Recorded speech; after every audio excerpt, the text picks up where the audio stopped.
Hello, everybody, and welcome to this all-new episode of the Fairfax Sports Report. I'm your host, Monica Moore, and once again, we have a fantastic show for you. We'll be talking about every single fall sport that is still ongoing in the region. And to help me do that, I am delighted to be joined by Paul Frumelt from the Fairfax Times, Phil Murphy from Digital Sports, and BJ Kubaroulis and Jason Mackey, both contributors to the Washington Post. But before we jump into everything, we want to thank the folks that help make our program possible. First of all, our good friends at CCI Screen Printing for all of your screen printing needs. Also, special thanks to Craig Sturbutzel for the great photos that you're going to see during this episode. Don't forget you can get copies of this program and every game we broadcast from throughout the region at www.pressboxvideo.com, and you can see highlights and get news on our website. You can become a fan of the Fairfax Sports Network on our Facebook page, and don't forget to send us any comments, suggestions, or story ideas that you have. Well, lots of news from around the region, so let's talk about some of that. First of all, congratulations to the Stonebridge Bulldogs. They are your 2009 competitive cheerleading champions for the Northern region. They edged out Fairfax with a score of 263. Chantilly and Herndon also finishing in the top four. All will advance to the state finals, which will be this weekend at the Siegel Center in Richmond. Also, speaking of Stonebridge, congratulations to Holly Granger, a lacrosse player. She's going to be signing next week to play lacrosse for William & Mary. And speaking of college signings, lots of college signings going on tomorrow at Chantilly High School. Among them, Allison Williams and Samantha Reeves, two volleyball players, and then Elizabeth Dunwoody, a lacrosse player, all signing tomorrow over at Chantilly. And again, more college signings. Chris Russo, a baseball player over at McLean, will be playing baseball next year for VMI. He's going to be an infielder.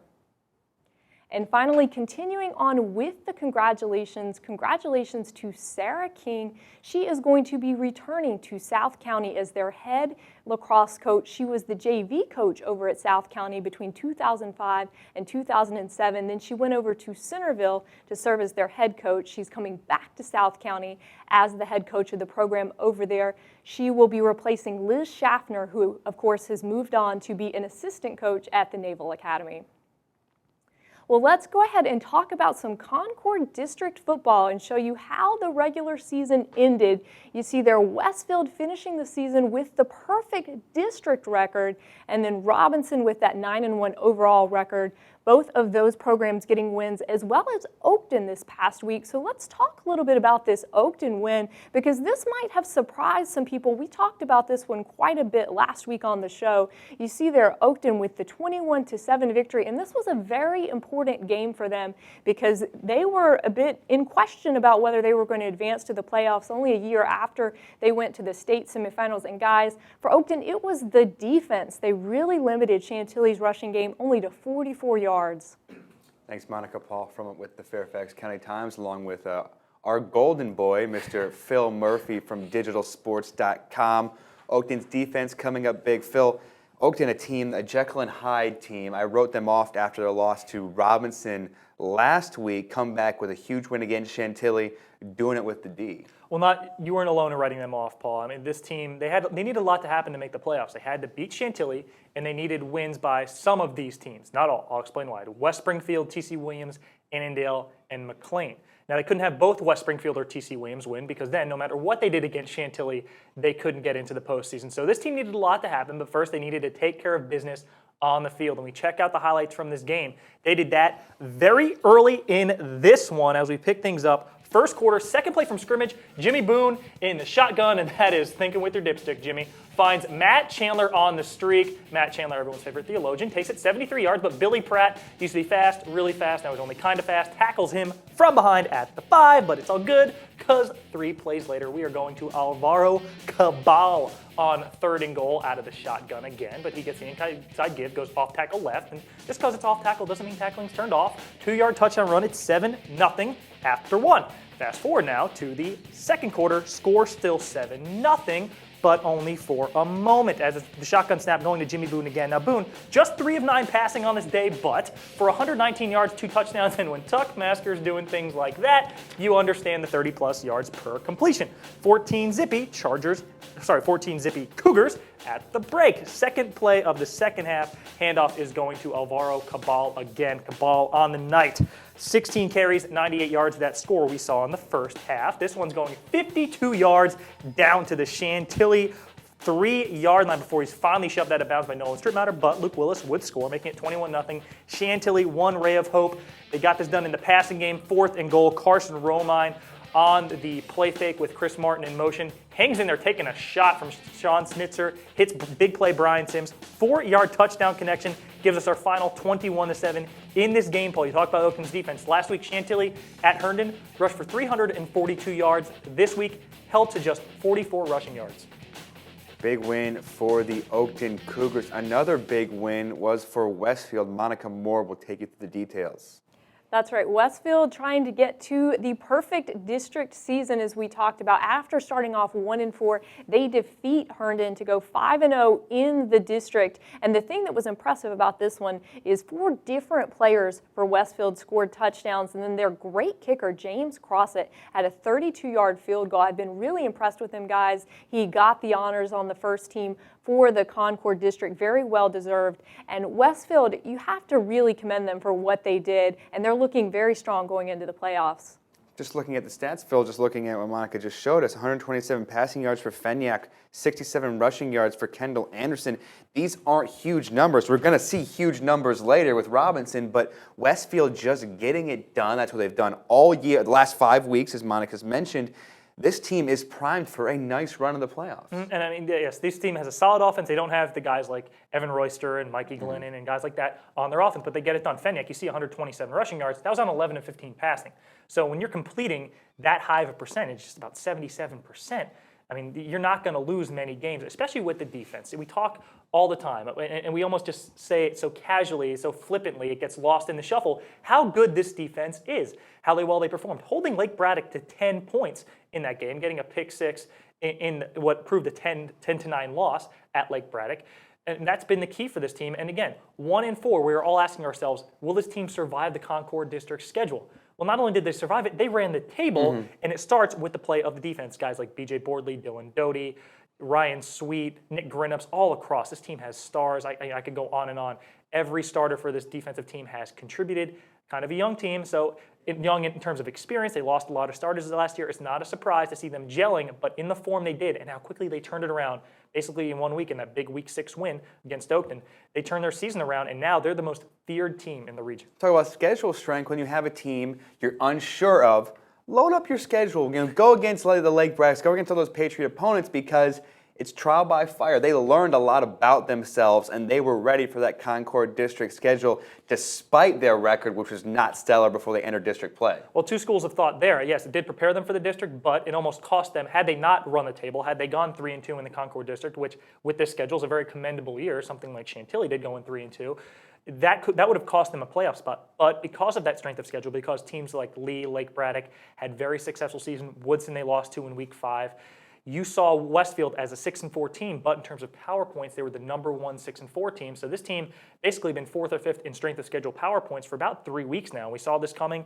You load up your schedule, you squeak out some wins. They got 6, which is by no means squeaking out. Now they're a 4 seed in the playoffs. They play South County in the first round, and this team might be poised for a deep regional tournament run. First round home game for the Bulldogs. Another team with a first round home game is the Robinson Rams, and look at this.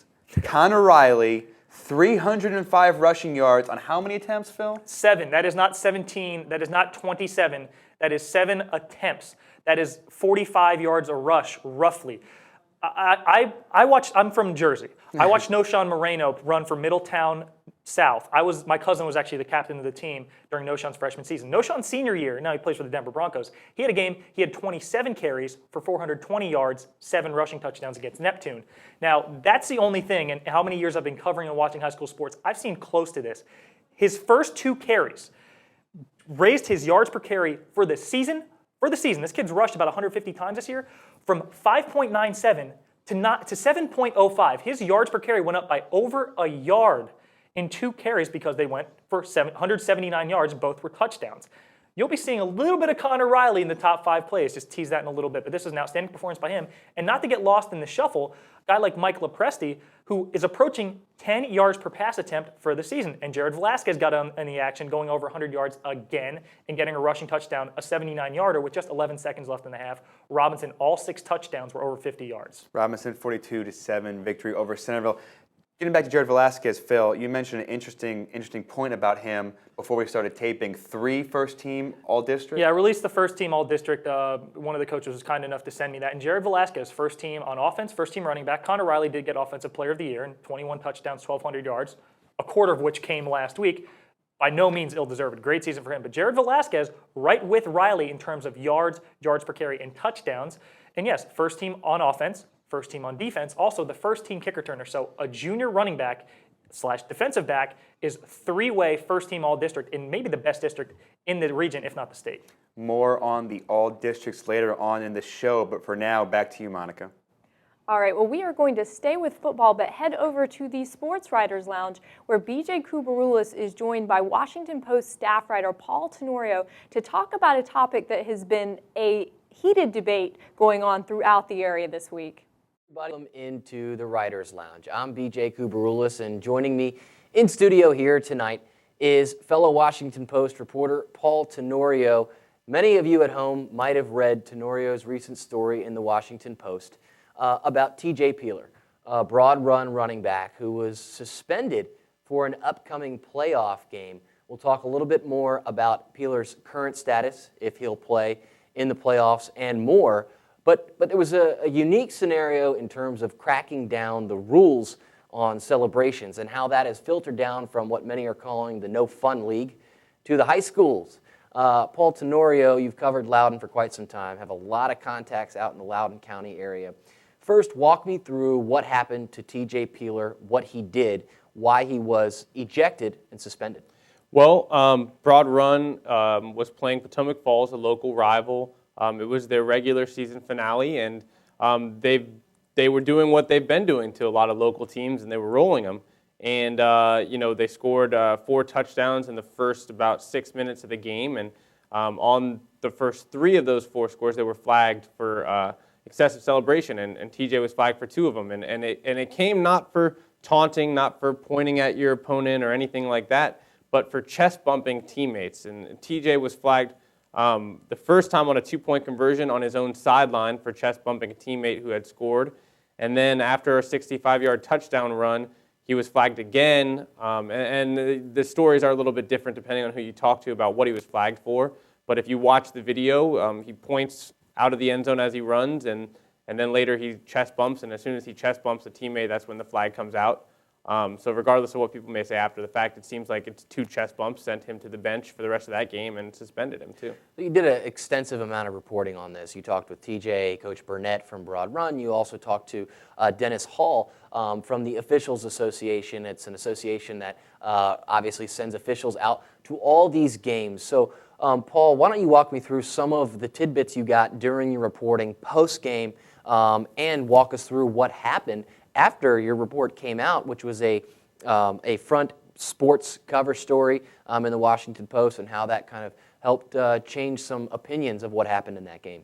Yeah, well, I mean, right after the game, I think the reaction was surprise. You know, I spoke with Burnett that night, and he was very confused as to what was going on. He didn't understand what the players had done. And this is a team that's always talked about, and Coach Burnett's always talked about making men and giving life lessons and being about the team and not as much about the individual. And so he said, you know, we always tell our guys to celebrate together and to you know, find your teammates after they score and congratulate them. And he felt that's what his team did.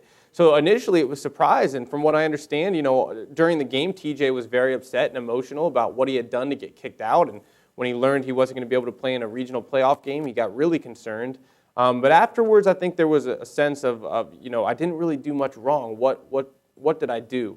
And so in the next few days, that's what I tried to figure out. And speaking with Dennis, and he hadn't quite seen the video the first time I talked to him, but he defined what the unsportsmanlike could be, and it didn't seem like that fell under the category of chest bump. So I think that initially on all levels, there was some confusion as to what was the reason that these flags were being thrown.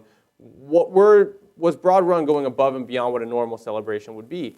And I think over the next few days, as people had a chance to take a look at the video, they saw, hey, these kids are celebrating together as a team, and they're not taunting, they're not being dismissive of their opponents. And I think overall, Dennis took a look at it and said, maybe one of these calls was deserving, and the rest, I can see where it might get confusing, but I don't believe that it was enough to be considered unsportsmanlike conduct. And you mentioned Dennis, and we should tell our viewers at home that Dennis Hall is the commissioner of the Northern Virginia Football Officials Association, if I got that correct. Yeah, that's right. It's a mouthful. But got to credit the association for doing the right thing, coming out. However you feel about it, they made a ruling based on video replay. I know you can't use it live in-game in high schools, but the officials can use it afterwards to make the right call. Let's talk to our viewers a little bit, though, about who T.J. Peeler is. This is at that time, was the #1 running back in the Washington, D.C. area out of Broad Run going to Pittsburgh. This is a guy that without this guy, they don't go anywhere in the playoffs. Right. And therefore, this decision by a ref in a game cost them their season. Yeah, that's what you're talking about. I mean, in the reporting, I'm talking to schools around the area that had certain things happen like this, but never a kid kicked out. But you're talking about an elite running back. I mean, this guy, that was his only carry of the game. 1 carry, 65 yards, 1 touchdown. And that's the kind of season TJ's had. I mean, he sat out, I think, almost half of the quarters his team has played and was still leading the area in rushing. I mean, that gives you an idea of what kind of talent this kid is. And this is not the Broad Run of last year that had a lot of seniors, a lot of experience. Moving forward in the playoffs, they have a sophomore quarterback. You need TJ back there to be a threat. And so when you lose TJ, not just for a game that you're already winning 28-0, but you're talking about losing him for the playoffs moving forward, at least one game of it, there are no guarantees. It's one loss and you're done. And if the emotional aspect too of losing one of your leaders is a big deal. So to lose a running back and a talent like TJ was a big deal because he changes games every time he touches the ball. We talk about T.J. Peeler, and we talk about his success and over 1,000 yards at that point in the season by far. This is a guy, as Paul mentioned, is sitting out of games in the second half because the team is rolling far and away. This is a guy, though, if you check WashingtonPost.com, you'll see he's an in-season All-Met, headed to Pittsburgh, a great running back in this area. It was unfortunate to see those things happen on the field. We've got about a minute and a half left, Paul. This had some national implications, though. Your comments section at WashingtonPost.com were through the roof. People all weighed in on this. And while we may feel a certain way about what TJ did and how it was reacted to, and obviously the commissioner, his choice to waive that ejection and therefore penalty to sit out the next game, there's some other people that think on the other side of the coin. What's there to be said for trying to crack down on these sorts of celebrations from the NFL and all the way down to the high school level? The idea is to cut it off before it has a chance to grow into what it kind of became in the NFL, which is these celebrations that are planned, the cell phone that was hidden under goalposts and all that kind of stuff. No one wants to see that trickle down to the next level. And the fact of the matter is these kids look up to those players and they want to do those types of celebrations. So a lot of people felt, hey, let's stop it before it has a chance to get rolling. And I think that's what a lot of different officials were saying. But chest bumping your teammate, I don't think reaches that level quite yet. So I think that they were kind of more on the side of you have to let people have fun before you can worry about stopping their celebrations. All right, speaking of having fun, always fun to have Washington Post staff writer Paul Tenorio in studio in the Writers Lounge. Thanks for joining us here in studio. I want to thank Paul for joining me here today. And speaking of chest bumps, when we're done, him and I are going to give a little chest bump when we're done with this segment. But for now, we'll throw it back to Monica Moore.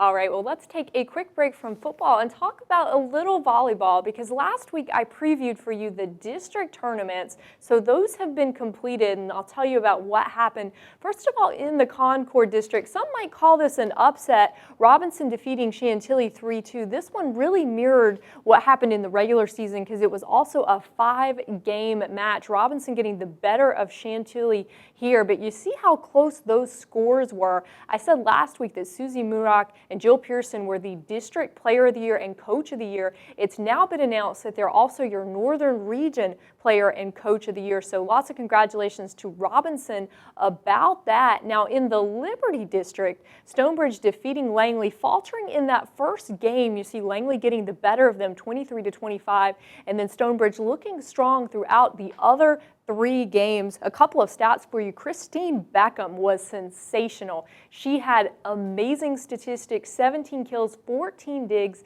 and Amanda Miller, 24 assists. But it was a bit of a bittersweet victory for the Bulldogs because Amanda Miller broke her fibia. She's out for the rest of the season. So Stonebridge has been having to deal with that during the Northern Region Tournament, making some adjustments. Moving on to the Patriot District, South County was the only #1 seed who didn't seem to falter at all. You see there 3 games on their home floor, and they were done defeating Woodson. They also defeated Woodson 3-0 during the regular season, but I don't want to take anything away from this Cavalier team because they had a fantastic season. As I said, 3 girls making first team all district, and so certainly want to congratulate them on their season, but South County getting the victory. And then finally, Hayfield. Again, some people might call this one an upset, but of course, Jessie Colden, one of the best players in the National District. They are playing for Hayfield. And then you see Ashley Rock, #10 for Yorktown. She's only a sophomore, and she had to carry a lot of the weight there because, as I said last week, Elise Bush was out for the rest of the season after an injury she suffered during the regular season. And so Ashley Rock has really been carrying a lot of the burden. But Jessie Colden and the Hayfield Hawks just too much for Yorktown to handle during that National District Final. But the Northern Region Tournament has gotten underway, so we want to catch you up with what's happened. We're all the way through the quarterfinals, but here you see the first matchups, and not really any upsets happening there. You see that #3 Herndon did defeat Yorktown.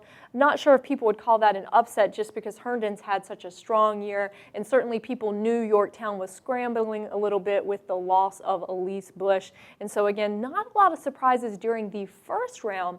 But during the second round, a couple things may surprise you, may not. So we'll show you what has happened to get us to the semifinals. So you see there Robinson winning, no surprise there, and then Langley also going on to the semifinals. And some people may be surprised about that just because people weren't really sure what Sue Shiflett had this season with her team, but Elise Richardson is one of the top players in the region, and she has really carried that Langley program. So I'm very excited about that Robinson matchup. I think a lot of people think that Robinson is the favorite not only to win that semifinal game, but also to advance to the finals and to win that semifinal game and then to win the finals. So they're my pick to win it all. But let's now talk about the second semifinal matchup because you see there South County edging out the defending champion Chantilly and Stonebridge defeating Herndon. So I think that's going to be a great matchup. Perhaps some people surprised. I think a lot of people thought this might be a Chantilly Robinson All-Concord District Final. We had an All-Concord District Final last year and thought we might have one this year, but instead South County edging out the Chantilly Chargers. I think that's going to be a great one. If I have to pick, I've loved Stonebridge all season. I thought that they would be a team that would be in the Northern Region Final. I do think the loss of Amanda Miller is huge, but I pick Robinson-Stonebridge in the final with Robinson winning. Okay, well, let's jump now back into Patriot District football and show you how the regular season ended up. You see there Woodson just blazing through, as well as Lake Braddock, both with those 6-1 district records. So let's talk a little bit about this WT Woodson team that we've been very impressed with here at the Fairfax Sports Network. They won 35-0, guys. South County is the team that's known for their defense, but WT Woodson with the shutout. Woodson's good. Woodson's very, very, very good, Phil. 35-0 over South County. And South County, again, they're a good team too. So what is it about this Woodson squad? Well, they forced turnovers, Paul, and they have the District Player of the Year on their defense in Josh Hogan, District Defensive Player of the Year. And their first 4 drives started in South County territory, so they were able to either force turnovers or pin South County deep and get short punts. That translated into a 28-0 halftime lead, and from that point, it was just critical. Connor Riley was flawless through the air. And again, against a very well-coached South County defense led by Coach Shields, this team was able to score so many points because it kept having that short field and a variety of weapons. You know, we see James Johnson all year putting up crazy numbers. Only 6 carries for 8 yards in this game, and one of those was a 7-yard touchdown run, so South County really kept him in check. Anthony Carabali was living in the Woodson backfield, but still, Woodson's able to get 35-0 win. And yeah, well, they're very, very good. They're the number 1 seed in Division 6. We expect nothing less from this team, but it'll be interesting. First round matchup in the regional tournament against a defending regional champ and team that knows how to win.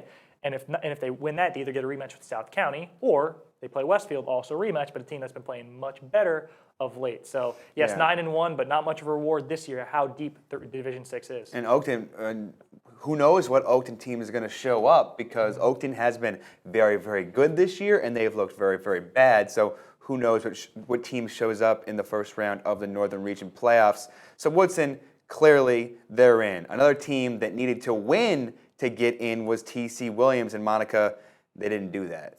They didn't. This was a heartbreaker for the Titans, who've had a very strong season, 5-5 record, and if Joe Hargrove had been healthy, maybe even better. But you see there Robert E. Lee getting the better of the Titans, and you see the 2 running backs for Lee, once again, almost mirroring each other with the numbers. Augustus back from that injury, so he's looking strong heading into the playoffs. And then you have to talk a lot about the defense for the Lancers, led by Convey Karoma. You see there he had 4 sacks. Guys, they really limited the TC running game, and Lee is looking very good going into the playoffs. We talked last week about how all of us picking them to be very successful this year in those playoffs. Yeah, Drizzy getting it done, healthy, feeling good. Jasmine Williams. How good is Lee right now? Because they certainly faltered later on in the season. I think this team is poised. You asked me last week, and you and I agreed. I think this team, at this point, is a favorite in Division 5 if Augustus is healthy. Now, he showed all signs of being healthy. Yes, 129 rushing yards, but also he had 132 yards, called back on 2 long touchdown carries of 80 and 52 yards. And this defense, Dante Taylor just committed to Miami of Ohio. They have Eric Wright, a middle linebacker, who's getting a lot of looks from 1AA schools. And this young defensive line is coming to form, led by first-year position coach Drew Bugden. Guys like Convey Karoma, Michael Whaley, a lot of guys who've never really played defensive line at the varsity level before are showing up. And as you'll see in these highlights, it was a defense for Lee that got it done. Here, Walter Yavorski stepping in front of the tunnel screen in the second quarter. Scoreless, no more. 68 yards to the crib. Props to Camo for getting me this footage. I missed it while I was standing on the sideline, not paying attention. TC running the no huddle, it's all that. 6-0 at this point. Now, Lee trying to run out the clock, but Jasmine Williams broke off a 35-yard carry, so Rob's like, Rob Everett, the lead coach, is like, why not? Give it to Greg Lopez and send it up to Aaron Jackson, and with just 20 ticks left in the half, have some. Jackson, 42-yard score. Lopez finished 5 for 10 passing, 95 yards. That score 13-0 at the break. First play of the fourth quarter, it's all that jazz. Jasmine Williams, 21-yard touchdown run, leaves up 20-0. I sent Michael Ali a text message. He was very happy with that score. Chantilly coach, that Chantilly would get into the playoffs with the TC loss. TC won. They took Chantilly's spot in the postseason. But Coach Lally kind of had his heart rate tested here. TC Williams converts a 4th and 13, and then just 2 plays later, Joe Hargrove going upstairs to Will Rossi, 20-yard touchdown connection. That's not going to hurt the QB rating. It's 20-6 after the failed pat.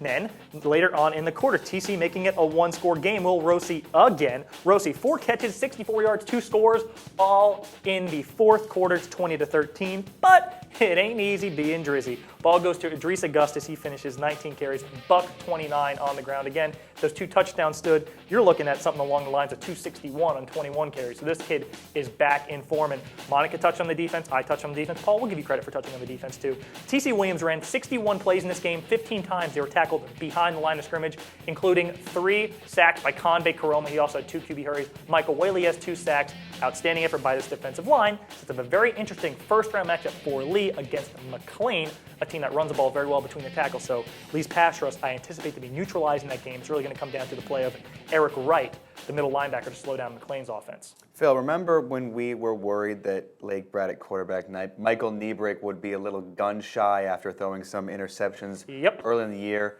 Let's take a look at Lake Braddock West Springfield, and let's take a look at how many yards Michael Niebrick threw for against West Springfield. I'm going to ruin the surprise. Here it is. 400 passing yards and a passing TD, 4 rushing TDs for quarterback Michael Niebrick. Amazing game for the Lake Braddock quarterback. Brandon Johnson, 182 receiving yards. Phil, he had a great game. Yeah, outstanding.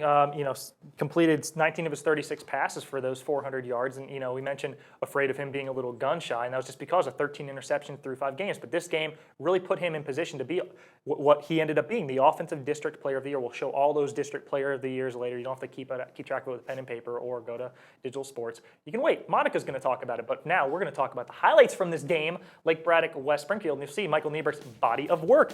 And he's not disappointing early. First quarter, Michael Niebrick going to Mike Rezatar, who in my opinion is an all-district snub. Skinny post, 30-yard touchdown. Niebrick, Rezatar score 8-0 after the 2-point conversion for Braddock. Later on in the quarter, Niebrick getting it done again. If you throw for 400 yards, you're going to have a lot of completions like this, but only 1 touchdown for Niebrick on the day because Ozzy, oi, tackled at the 1-yard line. But I took a look at this on replay. Probably should have counted. Either way, Michael Niebrick polished it off, 1-yard touchdown run. 15-0 Bruins at that point, but West Springfield coming back. 9-play drive lasting 60 yards, capped by TJ O'Connell, first-team all-district receiver, running the old 7 route to the corner. Look at that footwork, 10-yard score. Your score after 1, 15-7. But second quarter, after Jake Holmes' interception, Lake Braddock intercepted West Springfield 6 times on the day. Here's my boy, BJ Brandon Johnson. 8 catches for a blink, 182 yards. That one was ruled down at the 1-yard line as well, but just gives Michael Niebrick more chance to get a touchdown run. 1-yard run for Niebrick made it 22-7. That would be your score at the break. Now, Nick Weiler already hit a 36-yard field goal. This one from 35. Drano, 28-7 Braddock after the pair of Weiler kicks. He's only a sophomore. And Braddock putting it on ice. 11-11 left in the fourth quarter. 11-11, Make-A-Wish. Miley Cyrus' cell phone number. 5-yard touchdown run. Michael Niebrick's taking the 5-yard touchdown run with that wish, making it 35-7. Then Niebrick. Again, 17 carries, 58 yards. West Springfield responding. TJ O'Connell's second touchdown on the day right here from 15 yards away. When West Springfield is throwing to TJ O'Connell on this day, 7 of 13 passing for 108 yards, 2 scores, 2 touchdowns. When they threw away from him, 7 of 17 for 72 yards, no touchdowns, 4 picks. Niebrick polishing things off, 10-yard touchdown run late. Give us our final 42-13 Lake Braddock defense. No one talks about this defense, but they were littering the all-district team, and deservedly so, with the 6 interceptions. Ross Renzi had 2. Hanak Marai, championship, had 1. Jake Holmes had 2. This team loaded up. Here's Holmes' the interception. He would return it 74 yards down to the West Springfield 15-yard line. Lake Braddock takes out West Springfield in a rivalry game. Lot of heat in this game with Coach Renner now coaching at Lake Braddock as opposed to West Springfield. Look, West Springfield came out, they played hard, but Lake Braddock is a buzzsaw at this point. They're ripping apart every opponent they face. They're one of the most feared teams in Division 6. 2 losses against Woodson by 1 and at Robinson by 7. In both those games, they held second-half leads. Yeah, I mean, I picked them to win the Division 6 Northern Region if they can get by Robinson, because Robinson's playing just as well. All right, so we've talked about a bunch of games with playoff implications. Our game of the week did not have playoff implications with Falls Church and Stewart, but this one was about pride. The 50th bell game between the 2 teams. Monica Moore has all the details.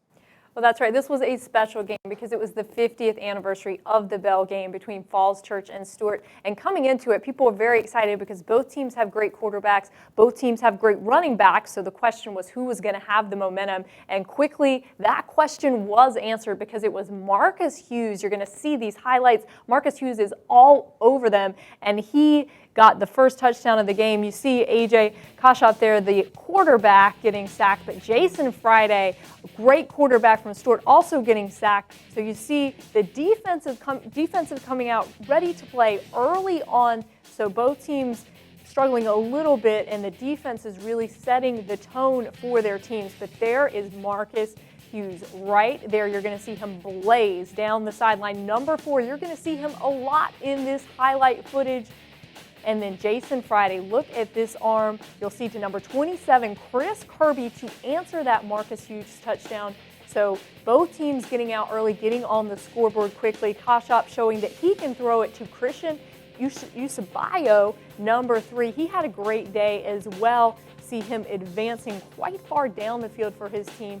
But Marcus Hughes could not be stopped. Coming into this one, he was the leading rusher in the region. Jason Friday showing that he can rush as well, picking up some yardage for his Stewart team. And you see Ventura, but that's Friday going in for the touchdown. You'll keep your eyes out for 26, so we'll talk about him a little later. Koshop again showing that arm. Eusebio was one of his favorite targets throughout the game. You see why people talk so much about Hughes and his ability to score, but Eusebio impressed a lot of people in this one, and there you see the pick down. And this play, people are going to be talking about it for quite some time. Ali Salimi ending up with the touchdown.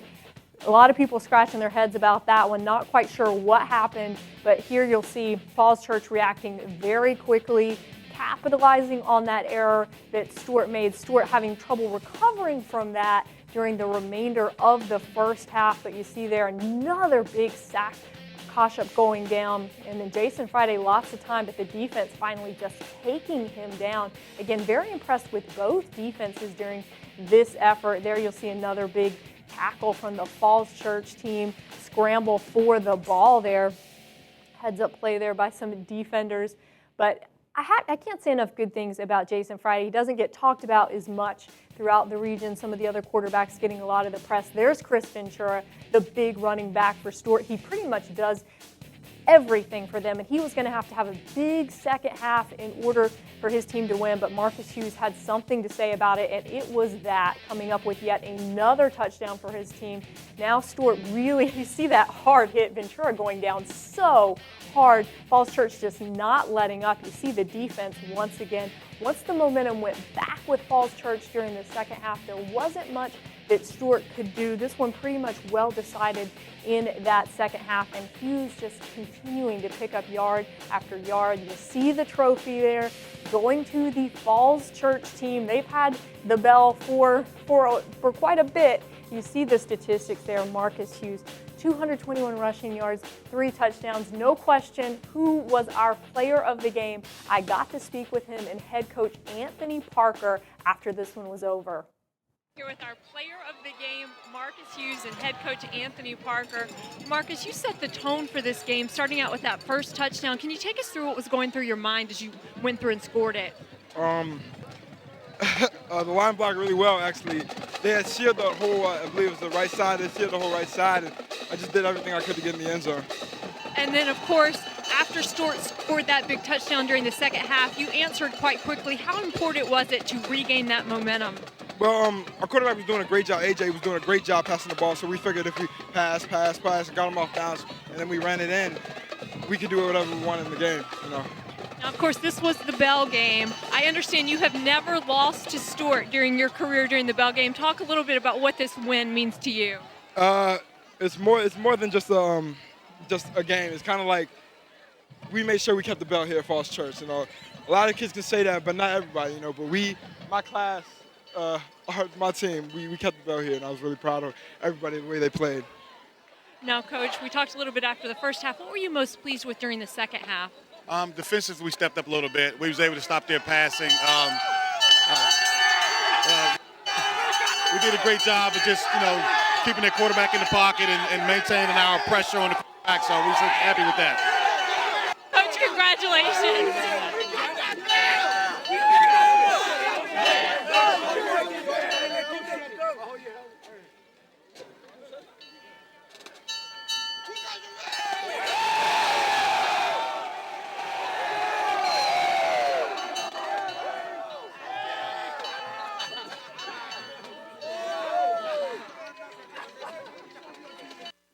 So you get a bit of a sense of what the victory celebration was like. And Paul, you said it, there weren't any playoff implications, but there was a lot of pride on the line in this one. Most definitely, and just looking at it, the Falls Church has dominated this Bell game rivalry. 50 years of a rivalry is huge in of itself. In playing your neighborhood rival, pride is involved. Plus, I mentioned this during the broadcast, Falls Church came in at 4-5. It means a lot to get to 500. My senior year, I was on a 4-5 team, facing the possibility of going 4-6 in my last game. My senior year, we had a lot of pride to get to 500. That meant a big deal, even though there was no playoff implications. That meant a big deal to us, Phil. Yeah, and even and Stewart, by that same token, they came in at 3-6. So if they were to beat Falls Church, they'd have the same record, and there go the bragging rights in this inter-district rivalry. And this goes across all sports in Falls Church, this Bell game rivalry from field hockey to lacrosse to soccer.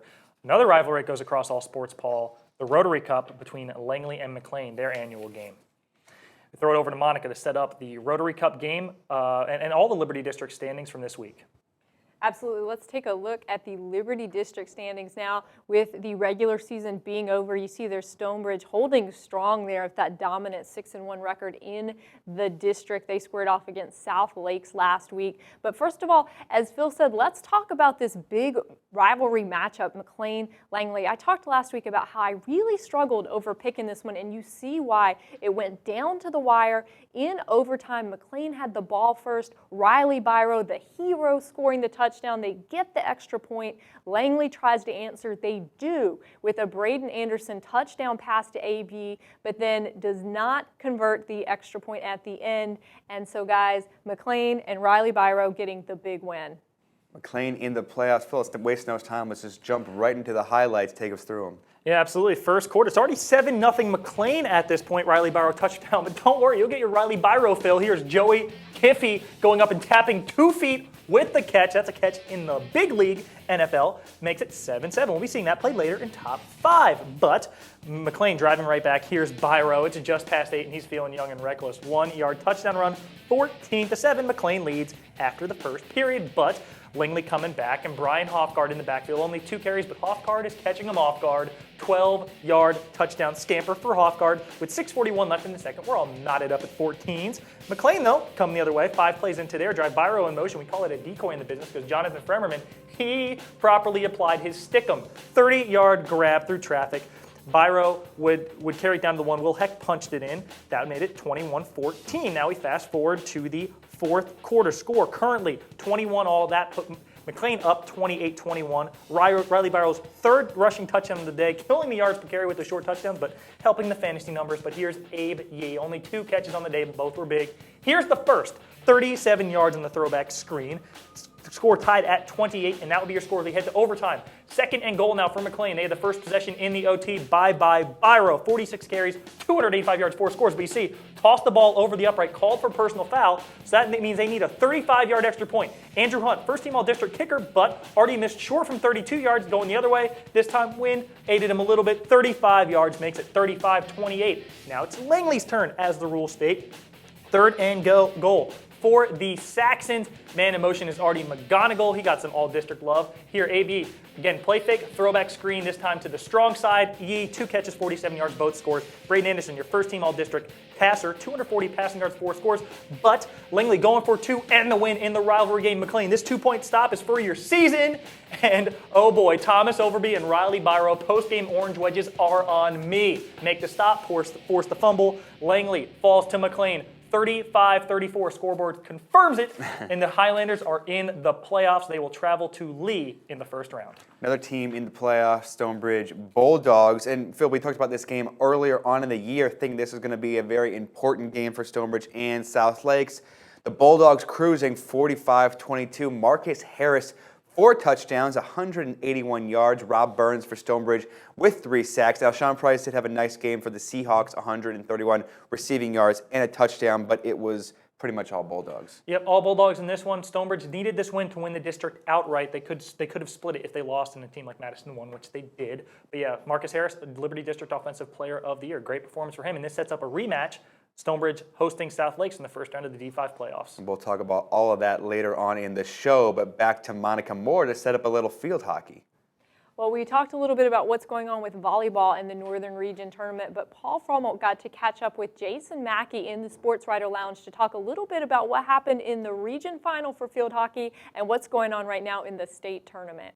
Thanks, Monica. Switching over to field hockey now. Paul Fromelt inside the Writers Lounge with Jason Mackey, a contributor to the Washington Post. Jason, talking a little field hockey. First things first, the Northern Region Final, South County beating Woodson 1-0 in penalty strokes. The South County's defense really stepped up big for head coach Leah Conti. Absolutely. And Kirsten Olsen, the goalkeeper, like we talked about off air, I mean, just a fantastic job. Mm-hmm. 2 of the 4 shots she stopped in overtime.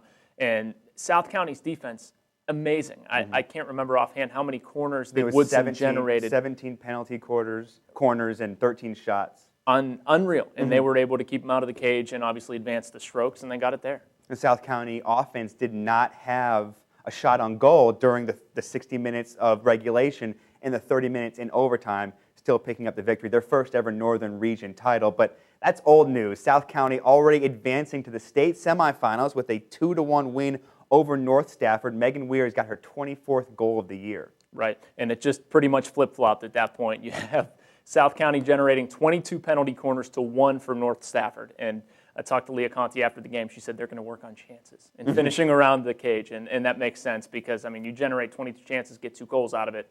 You want to do a little bit better than that. And the shots were really imbalanced as well. But Megan Weir's, she has scored a ton of awesome goals this season that look really good. It's a powerful shot. Exactly. But it wasn't that on Tuesday. I mean, she scored just taking a couple hacks in front of the cage and was able to finish home a rebound and got her 24th of the season. Alyssa Bianco also scored for South County. South County having a fantastic season. I mentioned their first Northern Region title this year. They got a tough task in the state semifinals down in Virginia Beach. Yeah, Frank W. Cox is good. They are 24-0 this season. They've won 16 state titles. There was a span in 89 to 95, I believe. They won 7 straight. They've won the past 3, and they beat their state quarterfinal opponent, Cosby, 13-0 on Tuesday night. I mean, that's a whooping. So let's talk about WT Woodson for a second. Sure. Only 1 loss during the regular season. We thought one of the best teams in the Northern Region, losing to South County in the first round, in the finals of the Patriot District. Losing to South County in the finals in the Northern Region, and then they go ahead and lose their first-round state semifinal game. Their season's over. Right. Still a very good team, though. A very good run. They had a 17-game winning streak. They have the Northern Region Player of the Year for the 2nd year in a row, and Shelly Montgomery, somebody we'll talk about here in a minute. Eliana Brown had an absolute breakout season, 21 goals and 5 assists. They're going to lose 8 seniors. They're going to lose a fair amount, but, I mean, Becky Preston has done an amazing job at Woodson, and they'll be back next year for sure. It was a close game down in Mountain View, too. It was 2-0.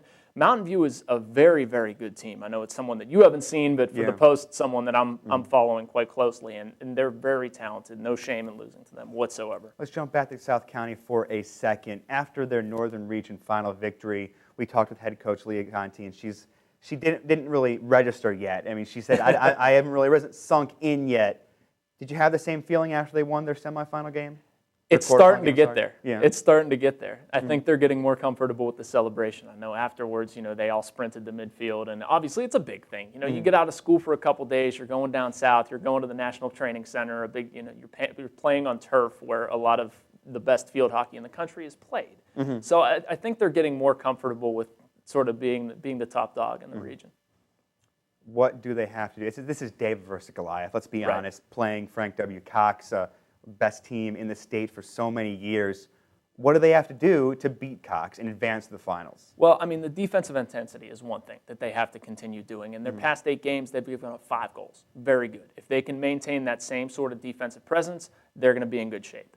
On the offensive end, they have to generate the same sort of chances that they have been lately and that they did against North Stafford. If they do, what Coach Conti mentioned to me on Tuesday night, they have to finish those chances. So generating them, finishing them, pretty much anything. When you play a team like Frank W. Cox, there's no easy recipe for getting a win. You saw them in the Northern Region final. You saw them again in the state, first round of the state.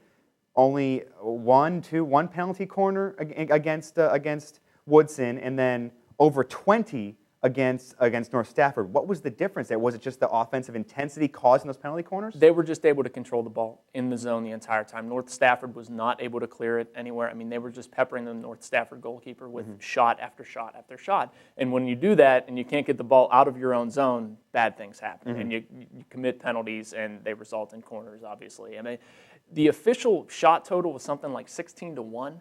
I mean, it could have been twice that. Yeah. I mean, they very easily could have had 30 shots on goal. That's how imbalanced it was. They played really well, and they just kept the pressure on. And at that point, that's all you're left to do is commit penalties, and they result in corners. All right, South County Stallions, the last man standing from the Northern Region. They play Frank W. Cox. They have their work cut out for them this Friday. Good luck, Stallions. Back to you, Monica.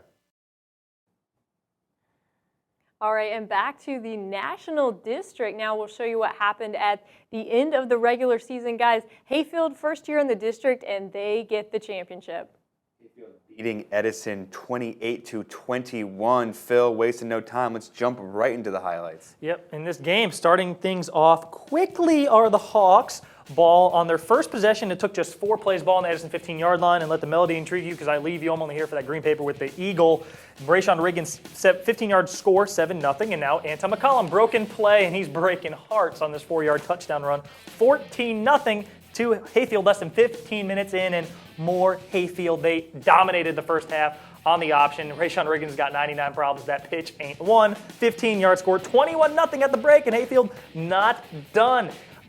Early in the second half, they're going to score the first 28 unanswered points in this game. Another broken play, but when you got 4 forward speed, it don't matter. 28-0 to Hayfield, but Edison mounting a comeback. Just 2 plays in. Paul, Angus, Beef, it's what's for dinner. Angus Harper goes left side on the weak side pitch. Great ceiling blocks by both Mark Kresak and Jarrell Haywood. Reverses his field. This is a top 10 play nominee. Hint, hint. Angus, then he gets to the corner, dives for the pylon. That is some athleticism. I kill to be that athletic. 61-yard score, 28-7. Then Edison forces a 3-and-out, and it takes just 4 plays. Curtis Thorpe, taking the place of Levi Barber, brought it to the 2-yard line here. Trayvon linking. Look how Trayvon is living. 1-yard score. It suddenly is 28-14. First play of the fourth quarter. Rayshon Riggins has 99 problems. That pitch is one. Mark Kresak scoops it at the 8. He's going to return it down to the Hayfield 2-yard line. 3 plays later. Again, now it's 28-14. Edison had just trailed moments ago, 28-0. Took till 3rd and goal, but Curtis Thorpe dials his own number. When you dial your number, it gets busy. That made it 28-21, but Hayfield defense just too much. Angus Harper, you saw him on that long touchdown, 20 carries for $170. Every other running back for Edison combined, 15 carries for negative 24 yards. Hayfield, 3 sacks in the fourth quarter to secure that win after allowing 21 unanswered points to Edison. Next week, Edison travels to Madison. Hayfield hosts Yorktown. Just one other quick game to note. Wakefield picking up their first win of the year over Mount Vernon, 34-29. Terry Davis with 90 rushing yards and 2 touchdowns. Terry Davis, game-winning touchdown with 1:38 left. This is actually one of the more entertaining games in the region, which you understand. A lot of teams playing for playoff seeding or playoff lives. I think the pressure of playing for your only win of the year, both teams come in at 0-9, more pressure than any of those playoff teams saw this week. Back to Monica Moore with some cross-country news. That's right, the Northern Region Final taking place, and the boys' race was a photo finish, and we have that photo for you.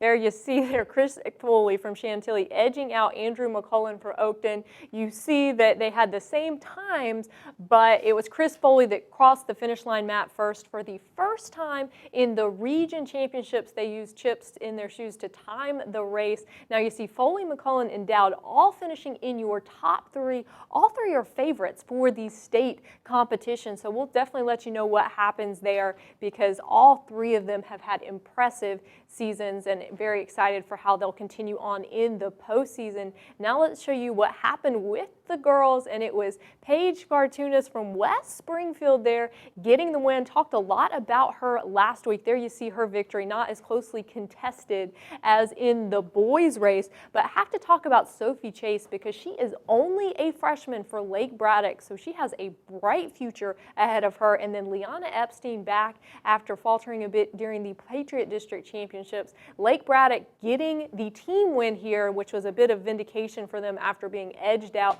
by West Springfield.